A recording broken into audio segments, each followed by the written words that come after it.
अस्सलाम वालेकुम भाईजान। वालेकुम अस्सलाम।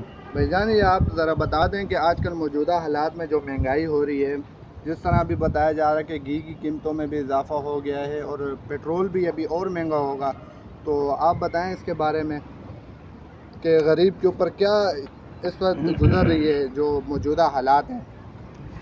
बिस्मिल्लाहिर्रहमानिर्रहीम।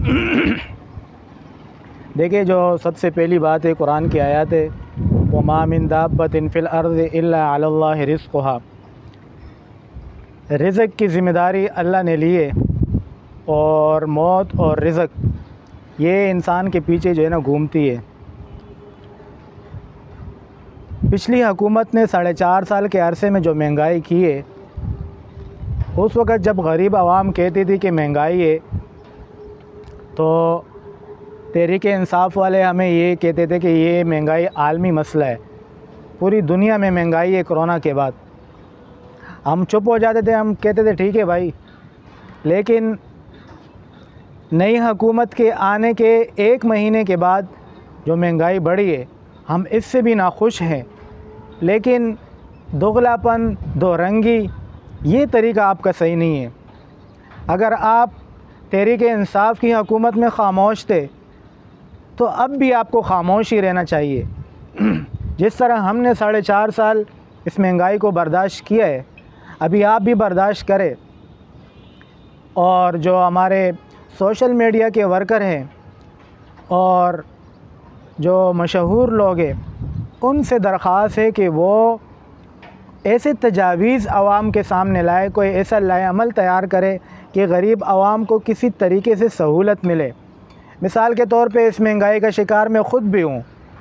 मुझे अंदाज़ा है कि मौजूदा वक़्त में घर चलाना कितना मुश्किल है, लेकिन इंसान अशरफुल मखलूक़ात इस वजह से है कि इसको अल्लाह ने अक़ल दी है। इसको अल्लाह ने जानवरों से मुमताज़ करके अशरफुल मखलूक़ात कहा है। क्यों? ये मुश्किलात से निकलने का रास्ता ख़ुद ढूंढता है। मैं उन गरीब आवाम से गुजारिश करूँगा, किसी हुकूमत के पीछे बातें करने के बजाय, हंगामा बर्पा करने के बजाय, आप कोई मुतबादिल उसका ज़रिए तलाश करें। मिसाल के तौर पे आप एक नौकरी कर रहे हैं, आपको 2 से 3 घंटे का टाइम मिलता है, आप उसमें पार्ट टाइम जॉब करें, ठीक है, तो इंशाल्लाह आपका घर का ख़र्चा चलेगा। फिर भी नहीं चल रहा है आपका, तो आप अपने ख़र्चे कम कर दे, आप मोबाइल के पैकेजेस कम कर दे, आप घर में फ़जूल ख़र्ची बंद कर दे। सब कुछ आपके हाथ में है। इससे क्या होगा, शहबाज शरीफ ने ये किया, इमरान ख़ान ने ये किया, मेरा भाई इससे अभी कुछ बनने वाला नहीं है। आप ख़ुद आगे बढ़ के इसका मुतबादिल हल तलाश करें। दूसरे आवाम को भी, मिसाल के तौर पे जो आजकल लोग बसों में आ रहे हैं, बसों के किराए बढ़ गए, तो मोटरसाइकिल वालों हजरात से गुजारिश है कि वो अगर अकेला जा रहे हैं, वैसे भी जा रहे हैं, उनका पेट्रोल ज़ाया हो रहा है, तो अपने साथ किसी मुसलमान भाई को भी उसके मकाम तक पहुंचाए।